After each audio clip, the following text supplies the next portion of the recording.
Ya pemirsa, kalau tadi kita sudah berbicara dengan Bang Todung Mulya Lubis selaku dari Ketua Tim Kuasa Hukum Paslon 03, kali ini sudah ada Bang Bambang Wijayanto selaku anggota Tim Kuasa Hukum Paslon 01. Bang, bagaimana sidang selama ini? Kita sudah 2 minggu, sudah ada lempar-lempar peluru nih, saling lempar peluru antara termohon dan pemohon. Hari ini, hari Kamis ini tadi nampaknya sempat all out. Apa nih, ada cerita menarik nggak ketika sidang dalam beberapa minggu ini? Mau yang lucu apa yang serius? Wah, dua-duanya dong. Yang lucu banget apa serius banget? Yang lucu dulu, yang lucu dulu. Yang lucu banget. Sebenarnya ada 1, 2, 3, 4 ahli pertama yang diperiksa, itu menurut saya agak lucu, terutama yang nomor 4 ya, karena ada 3 alasannya. Satu, sebagian besar argumen yang dibangunnya itu sudah old fashion argument. Jadi dia nggak mengikuti update dari perdebatan-perdebatan di Mahkamah Konstitusi. Dan dari sisi yang ini sebenarnya kami harus mengucapkan terima kasih dan memberikan apresiasi atas dihadirkannya paling tidak 4 saksi awal gitu ya. Okay. Menurut saya itu menarik karena sebagiannya itu menguntungkan kami. Supaya tidak insinuasi. Misalnya saja dikatakan bahwa pemeriksaan ini harus pemeriksaan hasil suara. Terus salah satu hakim itu sudah baca putusan 2019 mengenai Pilpres. Di situ disebutkan bahwa pada saat itu Ma'ruf Amin dipersoalkan karena juga menjadi komisaris di beberapa BUMN, bank itu. Itu soal hasil atau soal proses? Yeah. Yang kayak gitu. Terus udah gitu misalnya persidangan ini tidak boleh mengaitkan antara pilkada dan pilpres. Itu 2 rezim yang beda. Padahal kemudian ada satu putusan Mahkamah Konstitusi yang sudah mengatakan ini sekarang ini rezimnya rezim pemilu, nggak bisa lagi dibeda-bedain gitu. Jadi menurut saya fake argumennya dan kasihan. Tapi ya sudah, itu mungkin itu tangan Tuhan ya. Tunggu, ini kasihannya kenapa nih? Ini kan kasihannya kan itu tidak merugikan kepentingannya. Oke. Yang dibela lah sama dia seperti kan itu kan kasihan. Cuma bagi kami kan itu sangat menguntungkan argumen itu. Nah itu contohnya. Jadi yang lucu-lucunya kayak gitu. Tapi kalau yang dilihat lagi sebenarnya yang agak seriusnya itu hakim membuat respon yang sangat tegas loh terhadap beberapa pernyataan yang mengganggu keadilan substantif yang sekarang diwujudkan oleh MK sebagai bagian dari aktivisme judicial mereka untuk mewujudkan keadilan substantif. Artinya begini, MK di dalam prakteknya tidak hanya ngomong soal suara dan hasilnya, tapi juga proses yang menyebabkan suara itu terjadi. Dan itu ada 4 putusan mengenai itu yang ada diskualifikasinya. Nah, ini kan menjadi sangat menarik sekali gitu. Nah, kalau kemudian orang masih ngobrolin ini rezimnya beda, terus ini harus ngomong ujungnya aja, dia udah ketinggalan zaman tuh. Berarti narasi bahwa MK itu tidak berhak memutuskan hanya memutuskan proses penghitungan. Kan itu kan narasi yang selalu dibangun bahwa MK tidak berhak mendiskualifikasi, itu bukan ranah MK. Itu seperti apa, Pak Bambang? Iya. Di mana-mana orang tahu ujung itu tergantung proses. Iya. Di dalam proses itu, dalam permohonan kami membuktikan ada 3 isu penting di situ. Bantuan sosialnya luar biasa jor-jorannya. Itu dikonfirmasi juga melalui data.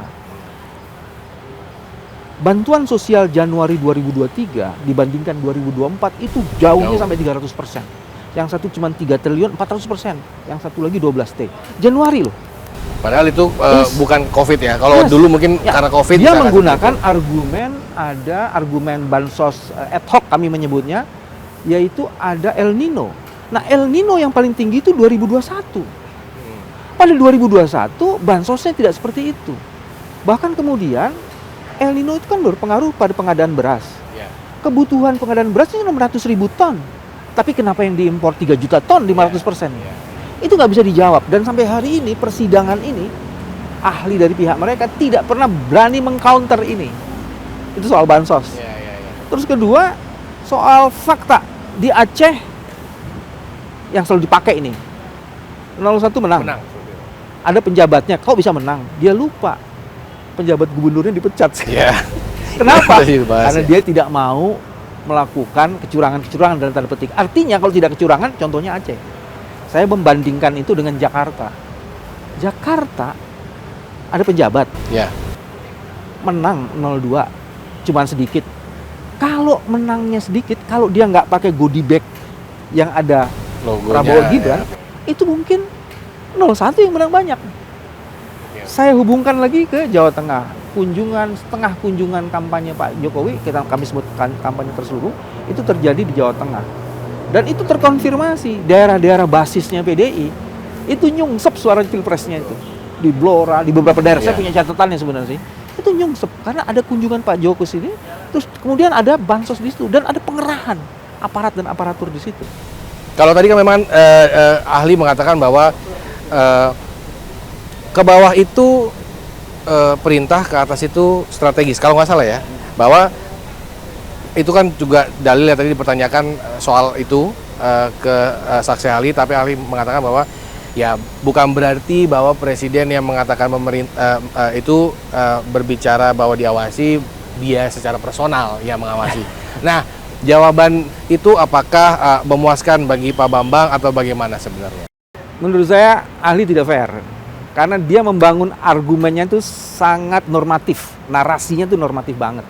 Aturan memang gitu, tapi politik hukum, politik kekuasaan kan nggak ngomong gitu. Oke. Ketika presiden bilang saya akan melakukan pengawasan setiap hari, itu titah, bos. Jadi ya harus dilihat dari kacamata politik hukum, Oke. bukan argumen yang normatif. Kalau argumen yang normatif, nggak ada tuh korupsi dari pejabat tinggi negara, penyelenggara. Nggak ada korupsi, karena sumpahnya seperti itu. Ya. Tugas kewajibannya jelas, ada inspektorat. Nggak ada korupsi, tapi faktanya korupsi di mana-mana. Jadi dia nggak bisa menjawab persoalan itu dengan argumen yang sangat normatif. Menurut saya sih salah fatal tuh kalau argumen yang sangat normatif itu. Oke, terkait Sirekap, menurut Pak Bambang seperti apa? Apakah sebenarnya Sirekap ini tidak perlu diperhitungkan atau bagaimana?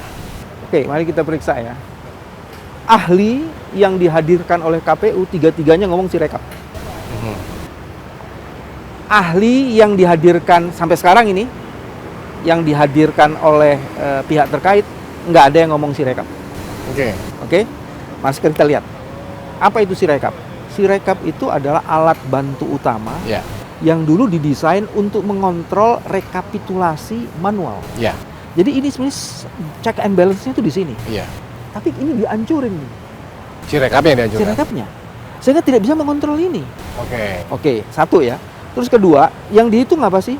C-hasil. Berdasarkan tangkapan di Sirekap, C-hasil ini, dan menurut versi kami, tidak bisa dipertanggungjawabkan originalitasnya.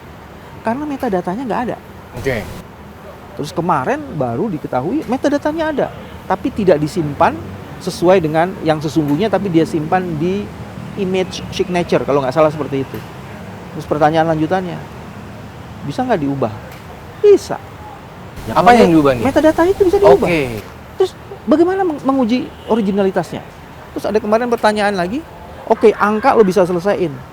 Ternyata kita punya satu saksi yang menyatakan ada tanda tangan yang seolah-olah itu dibuat oleh satu orang. Kami meyakininya kayak gitu, paling tidak saksi kami. Sirekap bisa nggak ngontrol itu? Jadi Oke. sekarang bukan kontrol angka nih. Iya. Validitas angka itu kan oleh KPPS tuh. Iya. Bisa nggak dia mengontrol bahwa karena ada 3 versi itu. Ada yang lembar 1, lembar 2, lembar 3 beda-beda tanda tangannya. Ada lembar 1 tarikannya sama.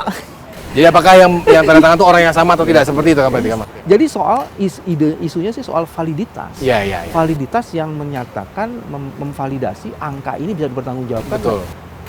Itu persoalannya. Nah, kemudian persoalan lainnya kalau ngobrolin Sirekap itu pepesan kosong. Hati-hati loh. Dana sudah digelontorkan banyak loh di situ. Dia Iya. bilang pepesan kosong. Iya. Dan dia sekaligus mendelegitimasi fungsi Sirekap. Sekarang kan yang dikatakan secara hukum yang dihitung adalah rekapitulasi manual. Itu betul. Tapi Sirekap dibangun untuk mengontrol rekapitulasi manual. Sekarang kenapa dihancurkan? Supaya ini nggak bisa dikontrol. Oke, itulah narasi sebenarnya yang ingin Itulah argumen dan dalil lah. kami yang kami konfirmasi melalui fakta alat-alat bukti kami. Oke. Pak Bambang dan kawan-kawan, ekspektasinya terhadap kehadiran para menteri ini? Satu, karena kami tidak bisa bertanya, Betul. maka kita menyerahkan kepada majelis untuk melakukan itu. Dan ketika ngobrol sama majelis, maka kemudian kedalaman pertanyaan, keluasannya, dan isu substansinya itu juga menjadi penting. Dan kita mesti lihat besok. Jadi saya nggak berani menduga-duga. Tapi apakah kan kejujuran yang paling penting sebenarnya dalam hal ini, termasuk meskipun sudah disumpah, apakah kejujuran itu yang memang diharapkan atau apakah para menteri akan berkata jujur dalam hal ini terkait dengan Mari kita kasus? lihat komposisinya berdasarkan kepentingan afiliasi ininya. Iya. Risma mempunyai posisi yang penting Iya. karena dia sudah ngomong di DPR dari 490-an triliun itu dia hanya mengelola 87. Iya. 87 atau 78 triliun. Jadi sekarang pertanyaannya yang ngelola yang lainnya siapa? Itu kan? Iya. Posisi Risma jadi penting. Iya. Terus kedua, ketika mengelola bantuan sosial bukan dari Departemen Sosial, maka pertanyaannya apa rujukan Iya. memberikan bantuan sosial per pihak yang lainnya? Bagaimana mengkonfirmasi presiden yang bagi-bagi bansos itu orangnya targeted nggak? Iya. Terus yang ketiga, sejauh mana hakim punya keberanian untuk bertanya mengapa Pak Hartarto ketika memberikan bansos, emang bansos itu bagian dari tupoksi loh? Satu. Iya. Terus kedua, kalau dia membagikan bansos itu, kenapa mesti nyebut-nyebut presiden ya? Emang itu duitnya presiden? Nah, maksud saya quality of the question-nya, kualitas pertanyaan itu menjadi sesuatu. Dan apakah hakim akan mendeliberasi proses itu, Iya. yang kemudian quality prosesnya itu menjadi sesuatu banget. Oke, jadi kita berharap hakim pun berani untuk menanyakan hal tersebut kepada Hal-hal substantif yang bisa membongkar dugaan keterlibatan kekuasaan di dalam proses bansos. Dan 4 menteri itu cukup nggak menurut Pak Bambang? Kurang, Bos. Siapa lagi emang menurut Pak Bambang kira-kira? Zulkifli Hasan juga dipanggil. Oke. Ada beberapa lagi yang menurut dari tadi kan disebutkan yang menggerakkan itu. Jadi saya dengar teman-teman civil society itu membuat surat ke MK. Dia Yeah. mengusulkan 10 nama baru. 10 nama baru selain dari yang 4 tadi. saya dengar ada 3. Oke. Menteri Pratikno itu udah muncul tuh kan di beberapa podcast kan. Iya, muncul. iya. Satu, dia dugaan mempengaruhi putusan nomor 90. Terus kedua, Menteri Yakult, dia sudah mengatakan bahwa Oke, Menteri Agama ya. bahwa dia akan meningkatkan sekitar 2-4% suara gitu. Satu lagi Pak Tito dong. Oke, Kan Kemendagri. pejabat itu Pak Tito tuh urusannya. Oke, baik. Pak, ini terakhir tadi saya baru ingat lagi tiba-tiba. Komposisi 8 ini menurut Pak Bambang ini nggak sih? Adil nggak sih buat Pak Bambang sendiri? Kalau saya tidak memasukkan Anwar Usman itu adil. Oke, tidak memasukkan Anwar Usman adil. Tapi apakah komposisi 8 dengan kebijakan bahwa keputusan final kalau deadlock ada di ketua hakim pleno? Ya. Kan mekanismenya udah dibangun. Iya. Jadi kalau ada mekanisme itu deadlock atau bukan deadlock lah, 50-50. Iya, 50-50 lah, maka Pak. kemudian ketua akan itu memang mekanisme yang umum, Oke. bukan sesuatu yang Baik. Jadi kita tunggulah bagaimana keterangan dari menteri dan juga tanggal 22 berarti keputusannya. Terima kasih Yuk, Pak sama-sama. Bambang telah bergabung sama kami. Yuk, sama-sama.